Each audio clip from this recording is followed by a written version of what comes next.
Bullet Club for life. They might be Bullet Club for life, but could Tama Tonga be for WWE? Welcome back, guys, to Fog Wrestling, and there's more rumours. Triple H, he's got bored of bringing in the old, boring vanilla midgets from the old black and gold NXT, so now he's decided to go further afar. He's decided to cast his sights a little bit further, and he is now going to Japan. He's reaching into Uncle Dave's market, and he wants to bring in stars, so-called stars from New Japan Pro Wrestling, and apparently he wants to bring in Tama Tonga and his brother Hiku Leo. Now, this is according to Fightful Select. The New Japan Pro sources have claimed that Tonga's contract is up in a matter of weeks, and his brother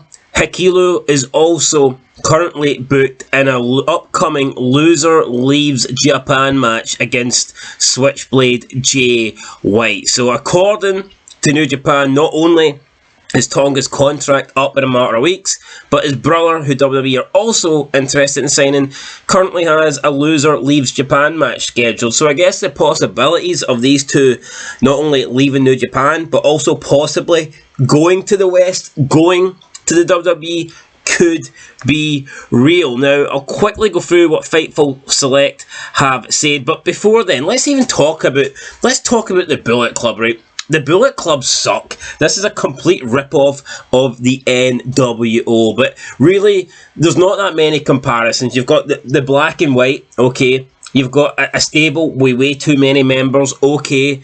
And you've literally got the Too Sweet thing. Aside from that, where is the comparisons with the NWO? The NWO was like the greatest faction of all time, or at least it was the faction that changed wrestling. At that period of time, you know, the NWO revolutionised the business. In New Japan Pro Wrestling, the Bullet Club is literally just a rip-off. It's a copy with a bunch of guys that were never over it. And I get it, AJ Styles was in it, but still, let's not compare AJ Styles to like a Hulk Hogan or a Kevin Nash or anybody like that. However, Fightful said, and I quote, "It's important to note that we haven't been told if contact has been made between the two sides or when Hikulu's New Japan Pro Wrestling contract is up. However, we've been told that much like with Finn Balor helping bring in Dragon Lee, intermediaries have been used to express interest to the talent themselves in many cases." So they think that people within the WWE could help this deal go through. They could help, you know, make this happen. I don't even know who Dragon Lee is. Yeah, it's Dragon Lee Keith Lee. If I'm wrong, then God help me, God forbid, but I don't watch New Japan Pro Wrestling. I've no real interest in Tama Tonga or his brother coming in. I mean, Tama Tonga, he's like the last surviving member of the Bullet Club. Well, the Bullet Club's never been that great, but I do believe that he's like the last member left in it, really, that means anything, or he's like the longest serving member, because everyone pretty much is gone and left.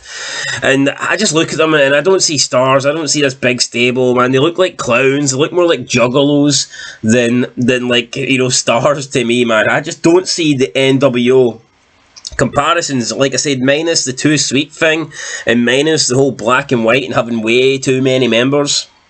They're not cool like the NWO. You look at Scott Hall and Kevin Nash, two fucking badasses that, you know, legit were cool as fuck in the mid-90s. I look at these guys, man, and they're just indie wrestlers in Japan at the end of the day. There's nothing cool about the Bullet Club, so I don't know if it's going to happen or not. I don't really care. Now, Tama Tonga, I guess he is part of the Anoa family. I think he was adopted, so he might not be blood related, but he is essentially related to Roman Reigns, Usos, and all those guys. So if they did bring them in, then who knows? Maybe they could join the Bloodline. Maybe they could have a rival faction against the Bloodline. But does anybody really care? I think we're all tired of the Bloodline. We're all ready for the Bloodline to end. So I don't think bringing in a couple more Samoans just to add them to the mix, whether they're against the Bloodline or for the Bloodline, that doesn't interest me. That's not something I want to see.